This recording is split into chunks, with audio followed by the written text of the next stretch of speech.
बिस्मिल्लाहिर्रहमानिर्रहीम। अस्सलाम वालेकुम नाजरीन, मैं हूं जीएम जमाली और आप देख रहे हैं डिजिटल के सबसे बड़े चैनल न्यूज़ पाकिस्तान का प्रोग्राम A to Z। नाजरीन, दूसरों को इम्पोर्टेड कहने वाले खुद इम्पोर्टेड साबित हो गए। गुज़िश्ता 3 माह से जिस अमेरिका के खिलाफ बयानियाँ बनाकर चल रहे थे, उसी अमेरिका की कंपनियों से पार्टी चलाने के लिए फंड्स लेते रहे। क्या कहने हैं इमरान खान साहब के, दूसरों को नसीहत, खुद मियाँ फसीहत।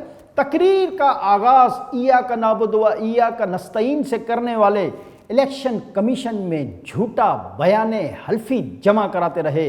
बात रियासत मदीना की और फंडिंग भारतीयों से मोदी के यार होने का इल्ज़ाम दूसरी जमातों पर लगाते रहे, लेकिन खान साहब भारतीयों से फंड तो खुद लेते रहे।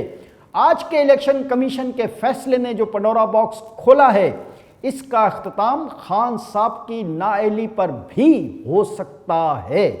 बात बात पर मगरिब के लीडरों की मिसालें देने वाले खान साहब आज अपने जाल में खुद फंस गए। क्या ये मिसालें सिर्फ मुखालफिन के लिए थी? जिन पार्टियों पर आपने बैरूनी फंडिंग लेकर अपनी हुकूमत गिराने का इल्ज़ाम लगाया, उन पर तो कुछ साबित न हुआ, लेकिन आपके लाखों डॉलर्स की ममनुआ फंडिंग साबित हो गई। अब किस मुंह से आप इस हुकूमत को इम्पोर्टेड के लक़ब से पुकारेंगे? अब तो आप और आपकी पार्टी सर्टिफाइड इम्पोर्टेड पार्टी साबित हो गई। हर मुल्क के शहरियों से खान साहब ने फंडिंग ली। वैसे दाद तो देनी पड़ेगी और मानना भी पड़ेगा, खान साहब सच ही कहते थे। चंदे जमा करने में इनका कोई सानी नहीं। हर मुल्क के साथ उन्होंने अपनी पार्टी के नाम की तरह इंसाफ किया। मुल्क की सबसे बड़ी अदालत ने जिसे सादिक व अमीन कहा, आज इलेक्शन कमीशन ने उस अदालती फैसले पर भी सवाल उठा दिए। जो शख्स 5 साल तक झूठे बयाने हल्फी इलेक्शन कमीशन में जमा कराता रहा है, क्या ऐसा होता है सादिक व अमीन? सुप्रीम कोर्ट कब फिर अपना फैसला बदल रही है? कब अदालत दूसरे लीडरों की तरह खान साहब को भी कानून के कटोरे में ला रही है? ये वो सवाल है जो आज हर पाकिस्तानी की ज़बान पर है।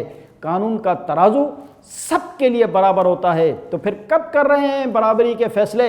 यूसुफ रज़ा गिलानी और नवाज शरीफ को जिन वजूहात पर नाहिल किया, उनके सामने तो ये पहाड़ जैसा केस है।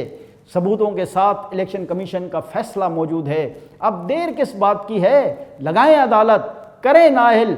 अच्छा मौका है कि इदारे अपनी गैर जानिबदारी का सबूत दें, वरना पीडीएम का मौक़िफ़ लाडला अब भी लाडला है, दुरुस्त साबित होगा। अगले प्रोग्राम में एक नए मौजू के साथ फिर होगी आपसे मुलाकात। तब तक के लिए अपने मेज़बान जीएम जमाली को इजाज़त दीजिए। अल्लाह हाफ़िज़।